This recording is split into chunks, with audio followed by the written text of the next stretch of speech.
알리바바와 40명의 도둑.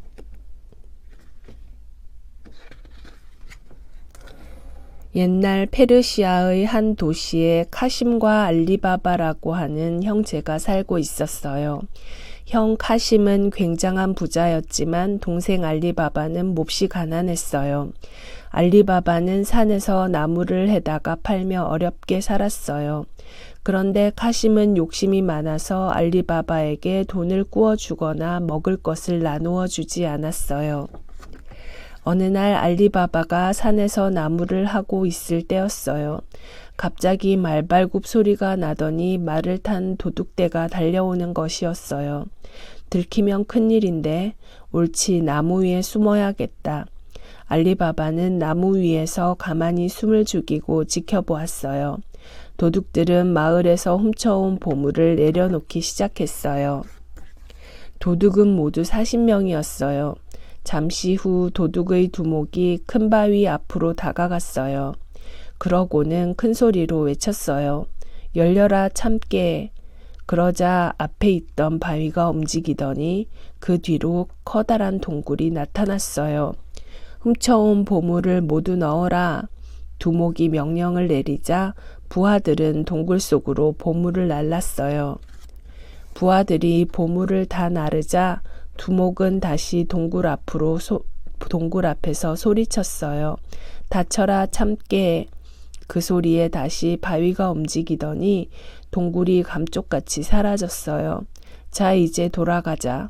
40명의 도둑대는 모래먼지를 피우며 왔던 길로 다시 돌아갔어요. 알리바바는 나무 위에서 가슴을 졸이며 도둑들이 돌아가기만을 기다렸어요. 도둑들이 사라져 버린 뒤 알리바바는 나무에서 내려와 바위 앞에 섰어요. 두목과 똑같은 주문을 외우면 바위가 움직일지도 몰라. 어디 한번 해보자. 알리바바는 도둑 두목이 한 대로 흉내를 내어 소리쳤어요. 열려라 참깨. 그러자 바위가 움직이더니 동굴이 나타났어요.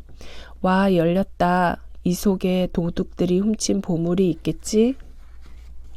알리바바는 조심조심 동굴 속으로 들어갔어요. 야, 보물이다. 보물이 산더미처럼 쌓여 있네.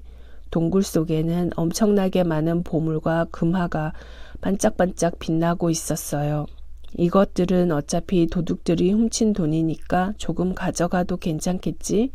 나도 이제 가난뱅이 신세를 면할 수 있을 거야. 알리바바는 자루에 금화를 가득 채워가지고 산에서 내려왔어요. 알리바바를 기다리고 있던 부인은 알리바바가 가지고 온 금화를 보고 깜짝 놀랐어요. 알리바바는 부인에게 산에서 있었던 일을 자세히 이야기했어요. 우리에게 이렇게 많은 돈은 필요 없어요. 우리 이 돈을 어려운 사람들에게 나누어 줘요. 알리바바도 부인의 말에 동의했어요. 두 사람은 우선 돈이 얼마나 되는지 세어보기로 했어요. 그런데 금화가 너무 많아 하나하나 셀 수가 없었어요. 알리바바의 아내는 카심의 아내에게 항아리를 빌리러 갔어요. 미안하지만 항아리를 좀 빌려주세요. 알리바바의 아내가 공손히 부탁했어요. 빌려주는 것은 어렵지 않지만 무엇을 하려고 그러지? 빵을 만들 밀가루를 달아보려고요. 의심이 많은 카심의 아내는 항아리 바닥에 몰래 끈적끈적한 기름을 바른 다음 항아리를 빌려주었어요. 다음 날 아침 아무것도 모르는 알리바바의 아내는 카심의 집으로 항아리를 돌려주러 갔어요. 카심의 아내가 항아리 바닥을 들여다보니 뭔가가 반짝이고 있었어요. 아니, 이럴 수가. 이건 금화 아니야? 여보, 이것 좀 봐요. 알리바바한테 빌려주었던 항아리에 금화가 붙어 있어요. 카심도 항아리 바닥에 금화가 붙어 있는 것을 보았어요. 아니, 가난뱅이 알리바바가 도대체 어디서 금화를 얻었지? 카심은 알리바바의 집으로 헐레벌떡 달려갔어요. 알리바바, 어디서 금화를 훔쳤는지 바른 대로 말해. 알리바바는 카심에게 산에서 있었던 일을 숨김없이 전부 이야기했어요. 알리바바의 이야기를 들은 카심은 당나귀 10마리를 끌고 바위 앞으로 갔어요. 열려라 참깨. 카심은 바위 앞에서 주문을 외우자 바위가 움직이기 시작했어요. 카심은 동굴 속으로 들어가서 자루에 금화와 보물을 가득 넣었어요. 카심은 보물을 담은 자루를 가지고 밖으로 나가려고 했어요. 그런데 주문이 생각나지 않는 것이었어요. 열려라 콩, 열려라 빵. 카심은 당황하여 생각나는 대로 소리쳤어요. 열려라 들깨. 바로 그때였어요. 갑자기 바위 문이 열리고 입구가 나타났어요. 마음을 놓은 카심이 동굴에서 나가려고 하는데 도둑들이 우르르 들어왔습니다. 바위 문을 연 것은 바로 도둑들이었던 것입니다. 도둑들은 몰래 들어온 카심을 보고 분노했어요. 아이고 제발 목숨만 살려주세요. 카심은 울면서 빌었지만 끝내 목숨을 잃었어요. 한편 카심의 집에서는 그의 부인이 보물을 가지고 돌아올 남편을 기다리고 있었어요. 그러나 카심은 다음 날 아침이 되어도 돌아오지 않았어요. 걱정이 된 부인은 알리바바에게 도움을 청했어요. 알리바바는 카심을 찾아 동굴로 가보았어요. 형, 알리바바는 끔찍하게 죽어있는 카심의 시체를 보았어요. 알리바바는 형의 시체를 당나귀 등에 싣고 카심의 집으로 갔어요.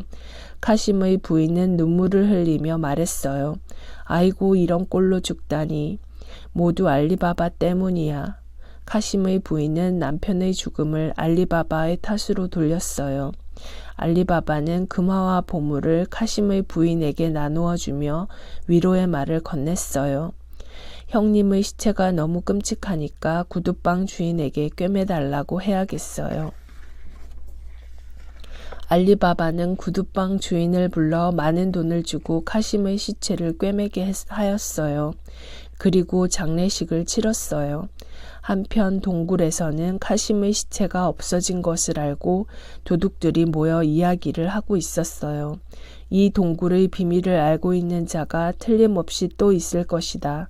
그놈을 찾아내어 없애버려라. 부하들은 마을로 내려가 요즘에 갑자기 부자가 된 사람이 없는지 동네 사람들에게 물었어요. 부하 한 명이 구두방을 찾아가서 묻자 구두방 주인이 대답했어요. 당신이 찾고 있는 사람은 바로 나일세. 당신 같은 구두방 늙은이가 어떻게 부자가 되었지요? 부하는 구두방 주인을 비웃었어요.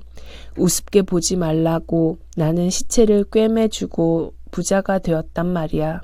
뭐라고요? 누가 그 일을 부탁했지요? 구두방 주인은 부하에게 돈을 받고 알리바바의 집을 가르쳐 주었어요. 이 집이 알리바바가 사는 집이야. 부하는 잊어버리지 않도록 알리바바의 집 대문에 X표를 해놓았어요.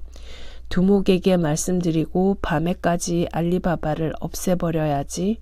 그런데 장을 보고 돌아온 알리바바의 집에 하녀 모리자나가 이것을 보았어요. 큰일 났네. 무슨 수를 써야겠어. 도둑이 돌아가자 모리자나는 분필을 사다가 다른 집 대문에도 모두 X표를 해놓았어요. 이제야 안심이야. 도둑들이 몰려와도 어느 집인지 찾을 수 없겠지. 그날 밤 도둑들은 자신만만해하는 부하를 앞세우고 몰려왔어요. 그러나 어느 집 대문을 보아도 모두 똑같은 X표가 그려져 있었어요. 도둑들은 알리바바의 집을 찾을 수가 없었습니다. 이 바보 같은 녀석. 두목은 화가 나서 부하를 죽여버렸어요. 이번에는 두목이 직접 구두방 주인을 앞세워 알리바바의 집을 알아두었어요. 그날 밤 두목은 기름 장수로 변장하고 부하들을 도관에 숨겨 알리바바의 집을 찾아갔어요. 저는 기름 장수입니다. 오늘 밤 묵을 데가 없어서 찾아왔습니다. 어서 들어오셔서 편히 묵어 가십시오. 친절한 알리바바는 도둑 두목을 반갑게 맞이했어요. 모리자나는 호롱불의 기름이 떨어져서 사러 가려다가 기름 장수가 가지고 온 기름이 생각났어요. 그래서 기름을 조금 덜어내려고 독이 있는 곳으로 갔어요. 그런데 도관에서 소리가 들려왔어요. 두목님, 이제 나가도 됩니까? 영리한 모리자나는 두목의 목소리를 흉내내어 대답했어요. 아직 아니야. 도둑이 기름 장수로 변장하고 주인님을 해치러 왔구나. 모리자나는 기름이 들어있는 독을 찾아내 큰 솥에 기름을 붓고 끓였어요. 그리고 그 기름을 도둑들이 들어있는 독에 차례차례 부었어요. 으악, 도둑들은 그 자리에서 죽고 말았어요. 모리자나는 집에 있는 도둑 두목을 해치우기 위해 무용수로 변장했어요. 모리자나는 춤을 추면서 기름 장수로 변장한 도둑 두목에게 다가갔어요. 두목은 아름다운 모리자나의 모습에 넋을 잃고 있었어요. 그 틈을 타서 모리자나는 두목의 가슴을 칼로 찔렀어요. 으악! 두목은 비명을 지르며 쓰러졌어요. 알리바바는 깜짝 놀라 어떻게 해야 할지 몰랐어요. 모리자나는 알리바바에게 지금까지 있었던 일을 모두 이야기했어요. 너는 나의 생명의 은인이다. 오늘부터 우리 식구가 되어다오. 알리바바와 부인은 모리자나에게 진심으로 고마워했어요. 그 뒤 알리바바는 도둑들의 금화를 가난한 사람들에게 골고루 나누어 주었어요. 알리바바는 사람들의 존경을 받으면서 오래도록 행복하게 살았답니다.